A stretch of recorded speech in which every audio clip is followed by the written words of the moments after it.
The geopolitics of the South China Sea are changing with the significant movements of the U.S. Navy. The work of the United States and its allies over the past few months has led them to a single conclusion: to take more precautions and show more presence in the region, according to images released by the Pentagon. The Ronald Reagan Carrier Strike Group is operating in the South China Sea. The aircraft carrier USS Ronald Reagan and the cruiser USS Antietam are shown during resupply in a naval operation in the South China Sea. A separate video showed the destroyer USS Rafael Peralta in the same area. USS Nimitz and her assault group were operating in the area in April before moving to the Philippine Sea last month. After the Nimitz strike group was deployed, it was now expected to make its way home. Two carrier strike groups held exercises with Japanese, French, and Canadian ships in the Philippine Sea and East China Sea last week as part of the U.S. Indo-Pacific Command's large-scale global exercise in 2023. The Japan Maritime Self-Defense Force, or JMSDF, said in a statement that the Reagan Strike Group participated in Exercise Noble Typhoon with 3 countries in the last 10 days. Exercise Noble Typhoon, part of the large-scale global exercise in 2023, took place in the South China Sea near Okinawa. Ships involved in the exercise included the U.S. Navy's USS Ronald Reagan, aircraft carrier cruisers, U.S. Antietam, and Robert Small's destroyers USS Rafael Peralta and Chung Hoon. Fleet lubricant, USNS Rappahannock. In addition, powerful and deterrent ships such as Japan Maritime Self-Defense Forces helicopter destroyer JS Izumo, destroyer JS Samudair, frigate HMCS Montreal from the Royal Canadian Navy, and frigate FS Lorraine from the French Navy took part. So what does Noble Typhoon aim for? Exercise Noble Typhoon included anti-surface, anti-air, anti-submarine, and naval resupply exercises between ships.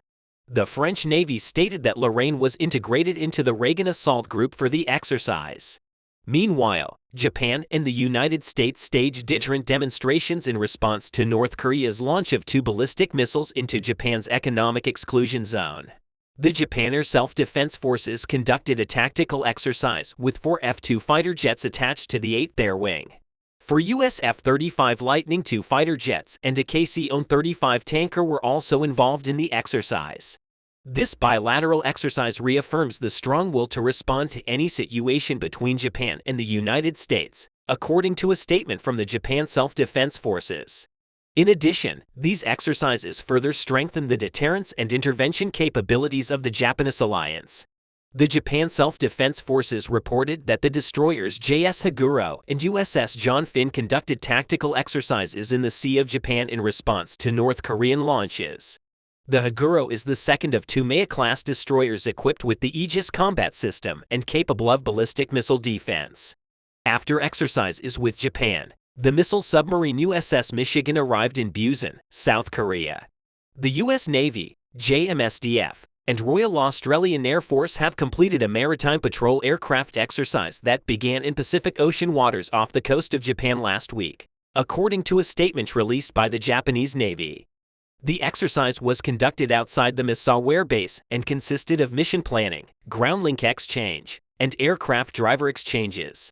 RAF No. 11 Squadron Black Cat is equipped with 2 P-8A aircraft, JMSDF Air Patrol Squadron 2 Odin P-3 aircraft, and USN Patrol Squadron 26 Trident AP. The Japanese Navy said it was a great opportunity to host the Royal Australian Air Force in Japan and hold tripartite exercises demonstrating the interoperability of global maritime patrol forces.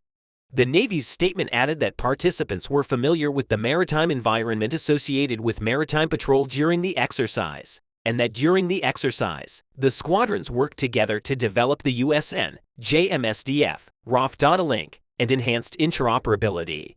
In addition, the JMSDF statement also stated that a JMSDF submarine participated in the exercise. These efforts by the countries of the region, such as the USA, Japan, and Australia, are, of course, due to the increasing concerns of China and the potential for the Russian Navy to land in the Pacific Ocean at any moment and create a joint power with China.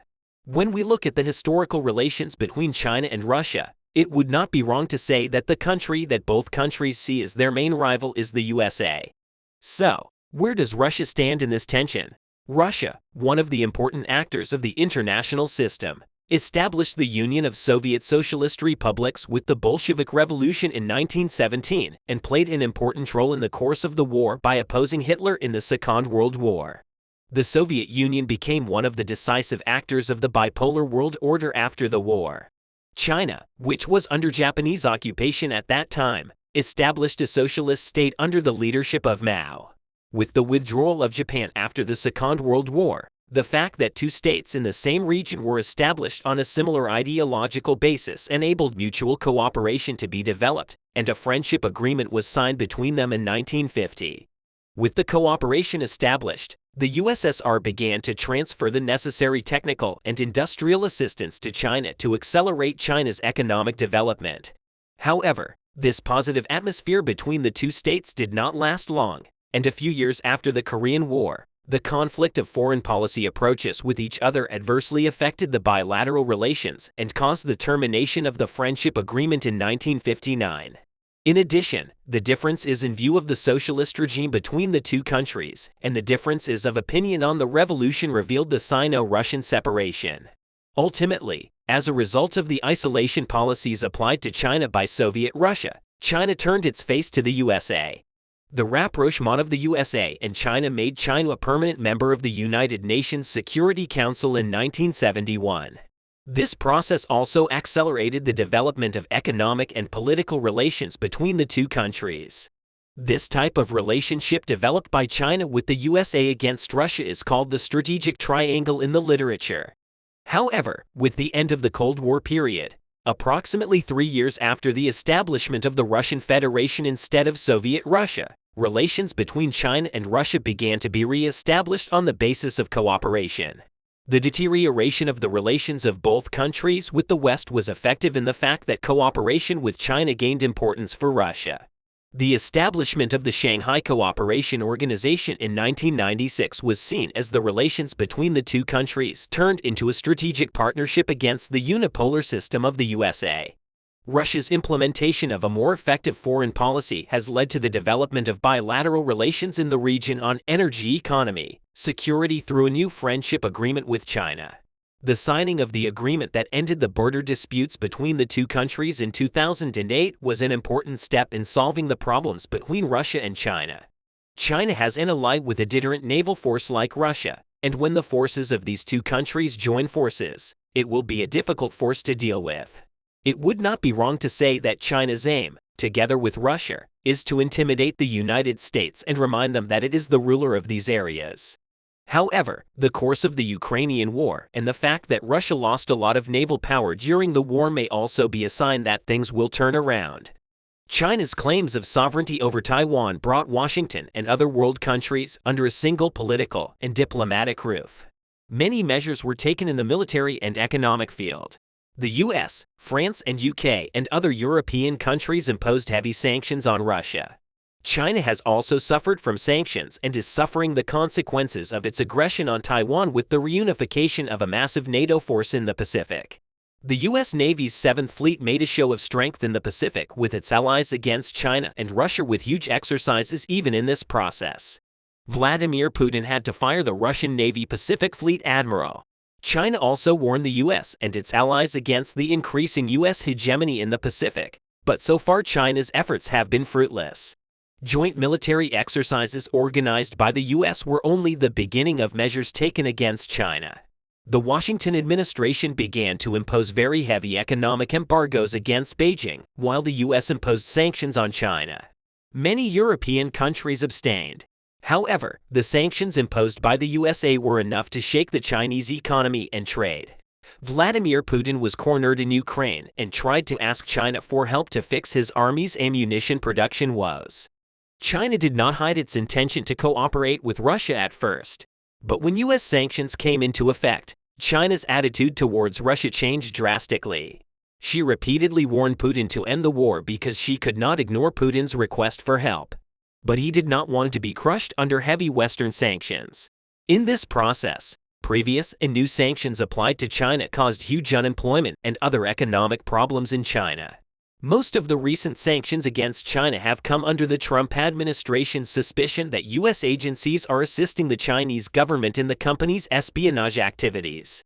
It started in 2018 when Huawei, a Chinese telecommunications giant, banned it from using any of its systems, equipment, and services. In November 2020, former President Trump signed an executive order banning all U.S. institutional and retail investors from investing in or buying from Chinese companies that the Department of Defense describes as communist Chinese military companies. Sino-Electronics and Shenzhen was sanctioned for supplying Russian military networks last September. Many businesses in China have not been able to escape American sanctions, and most recently, sanctions were imposed against Spacey China for providing satellite imagery to Wagner Group mercenaries. Since then, the Chinese economy has been hit hard by Washington while trying to grow in the international arena. After that, there were big stumbling blocks in the Chinese economy. According to Beijing government statistics, while the urban unemployment rate was 5.3%, the unemployment rate of the urban population aged 16 to 24 increased by 3 percentage points to 19.6% compared to the December-March quarter. These statistics meant that there are about 30 million unemployed youth in China. Also, the average Chinese household's balance sheet has deteriorated further after Washington's heavy embargoes on the Beijing government. On the other hand, U.S. sanctions have encouraged Chinese tech companies to accelerate research to develop the latest artificial intelligence without relying on the latest American chips. Chinese companies are starting to work on techniques that could enable them to achieve cutting-edge AI performance with less powerful semiconductors. Chinese telecommunications provider Huawei Technologies, search firm Baidu, and e-commerce giant Alibaba Group were among those looking for ways to leverage existing computer chips. But U.S. sanctions have barred China from the most advanced chips made by companies like NVIDIA. In the Chinese quickly exhausted existing American chip stocks to create their own ChatGPT equivalent. China continued to keep its course in the Indo-Pacific in order to avoid the effects of U.S. sanctions. The Beijing administration, which wanted to create a political chaos in this region, started to move away from Russia in order to relieve the burden of the heavy embargoes of the USA. China has begun to abstain more recently against Russia in the Ukraine war, especially in recent times. This method was actually the clearest indication that the Beijing government was trying to avoid international reactions and heavy economic sanctions, because, as we all know, China has continued to provide military support to Russia since the beginning of the Ukraine war. But now the joint reactions of both the USA and Europe continue to push China economically and diplomatically. The United States is not the only party imposing heavy sanctions on the Beijing government. The European Union has proposed sanctions against 7 Hong Kong and mainland Chinese companies accused of selling equipment in Ukraine that could be used in Russian weapons. The EU sanctions list includes 2 Chinese companies, 3 semiconductors, and Kingpei Technology. Also, the list continues with companies like Sino-Electronics, Sigma Technology, Asia-Pacific Link Storage and Industry, and Alpha Trading Investments. At the end of the EU's sanctions list against China are 5 companies from Hong Kong. Some companies, such as Kingpei Technology, have already been subject to sanctions by the United States, which Russia says is a China-based supplier for multiple entities in the military-industrial complex. But this latest proposal by the EU against China has been described as the most vocal precautionary plan ever implemented. The sanctions against China seriously worry Russia because Russian leader Vladimir Putin continues to see Chinese leader Xi Jinping as his deepest ally. And even if there's one country that's been at the forefront of using the Chinese yuan for its transactions, it's Russia. The Russian economy has been badly hampered by sanctions. Some Russian banks have been banned from SWIFT, the dollar-dominated Belgium-based messaging service that allows banks around the world to communicate about cross-border transactions. At least half of Russia's $640 billion foreign exchange reserves were frozen due to trade restrictions.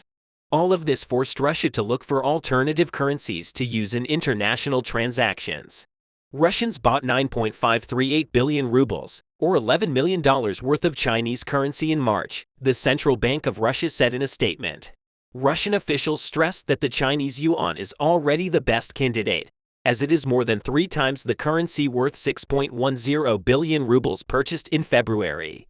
The Russian central bank added that in Russia's foreign exchange markets, the ruble-yuan trading accounted for 39% of the total volumes, with the ruble-dollar outstripping 34%. In other words, Russia was determined not to fall behind China, which it saw as an ally, and to stick to it more while the Ukraine war was going on. But there was one detail that Russian leader Vladimir Putin did not take into account. This detail was that more than 80% of almost all the countries of the world do not want the global order to be endangered and demand that the Ukraine war end in peace as soon as possible. Vladimir Putin may want to use China in military support for this war in the short term. However, the recent effective entry of deterrent factors such as the USA and the EU into the world political arena and the important decisions they've taken may lead to a different path for the Beijing government in the future. Although Russia bases its export currency on China, both the policies of countries such as the USA, UK, and France against Russia about the Ukraine war, and the fact that China does not allow them to cross the red line may turn Xi against Putin, because at the moment China has a desire to get out of the effects of US and Western sanctions. Therefore, the route that the Beijing government will follow will definitely have to cross the routes of the US and EU members. China, which does not accept Taiwan's sovereignty, continues to increase tensions in Far Eastern waters. China, which sees Taiwan as its territory, has maximized the tension in the region, with three-day exercises around Taiwan, where it has applied precision strikes and blockaded the island. After China's threatening exercise, the destroyer USS Milius of the United States 7th Fleet made a routine passage through the Taiwan Strait. The Chinese Army's Southern Front Command has claimed that the U.S. Navy destroyer USS Milius illegally entered the waters near China's Meiji Reef in the Nansha Islands in the South China Sea. The Chinese Army's Southern Front Command stated that in response to this incident, it organized the Navy and Air Forces to monitor the movements of the USS Milius. We see how uneasy the Chinese Army is when only one destroyer of the United States Navy arrives in the South China Sea, where China is carrying out provocative actions. The Beijing Navy's attempt to slander the U.S. 7th Fleet and the USS Milius deployment of a large military force to control the movements proves this. The United States 7th Fleet denied the Chinese People's Liberation Army Southern Front Command's claim that it violated the territorial waters border. The U.S. 7th Fleet stated that the USS Milius passed through a corridor in the strait and did not violate the territorial waters of any state. The fleet stated that the USS Milius was sailing in accordance with international law in the South China Sea near the Spratly Islands, in accordance with the rights and freedoms of navigation. The USS Milius then left the disputed area and continued its operations in the South China Sea. Milius' passage through the Taiwan Strait demonstrates the United States' commitment to a free and open Indo-Pacific. The United States military flies, sails, and operates wherever international law permits. The Beijing government has for some time increased its provocative actions in the South China Sea. The biggest reason for this is that the United States of America, the biggest ally of other countries in the region, has turned its focus to Ukraine, taking strength from this attitude of the USA. Beijing worried the countries in the region and attracted the attention of the United States. Despite this, China thought that the USA would not be interested in the region due to the Ukraine-Russia war. However, the situation did not turn out as the Beijing government thought. The USA moved to the region and disturbed the Chinese Navy. The commander of the United States Indo-Pacific Command stated that the U.S. forces are confident that China cannot conquer Taiwan and that what is happening in Ukraine will not be an obstacle in this regard. Some key Republicans in the United States Senate felt that the U.S. could not deter China while aiding Ukraine. Florida Governor Ron DeSantis stated that confronting China is of vital U.S. interest, but he does not support U.S. policy in Ukraine. In this context, during the Senate's Armed Services Committee hearing, INDOPACOM Commander Admiral John Aquilino was asked twice whether he believed that U.S. support for Ukraine undermined efforts to deter China. Admiral Aquilino pointed out that the United States is the only global power that can manage multiple threats. That's why, he said, he believes the United States can do both. Admiral Aquilino pointed out that the ammunition provided by the United States to the Ukrainian forces in the Ukraine-Russia war does not reduce the military capability of the United States for a war that will begin in Taiwan. Admiral Aquilino wanted these words not to be interpreted as meaning that the U.S. forces had no need. In addition to the Pentagon's $9.1 billion budget, Admiral Aquilino asked to be met in its unfunded priorities of $3.5 billion, which did not fall under this year's Pentagon budget request.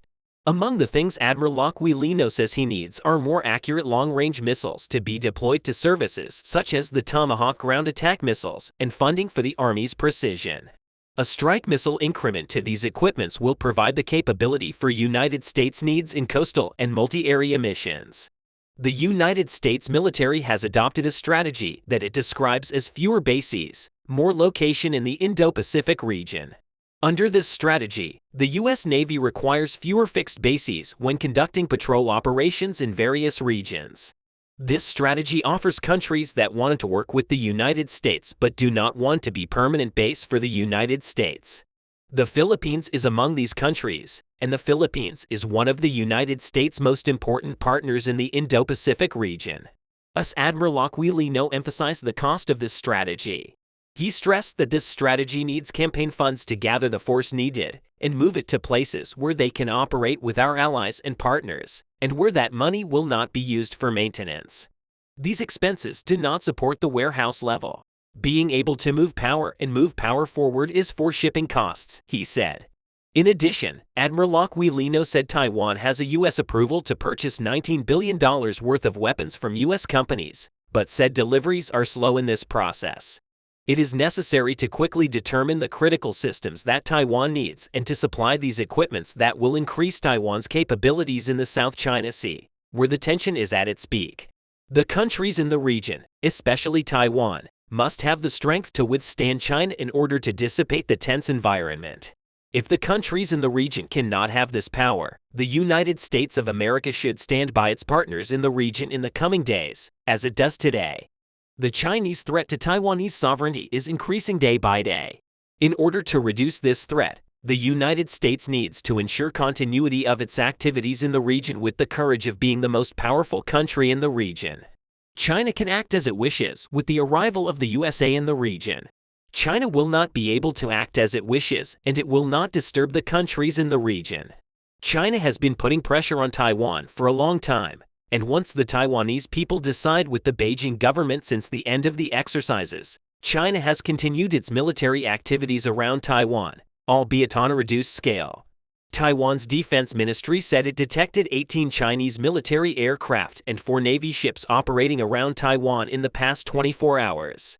China has never ceased to use force to take control of democratically governed Taiwan. The presence of the United States of America, which is the only country that can put an end to this situation in the Indo-Pacific Ocean region, will remedy the anxieties of the people of the region and will cause the people to think and decide more clearly. As a result, the only power that can cope with the conventional effects triggered by the Ukraine-Russia war is the United States of America. It is the duty of the United States of America to try to save the entire order that is prone to corruption in the world by maintaining its presence in the region for a long time. The USA should be prevented from threatening the countries in the region by China. As the U.S. Navy continues to maintain its presence, you will see that the tension in the region will disappear without any problems, as China does not see it as a wise move to provoke its fierce rival, the USA. Thank you for watching us.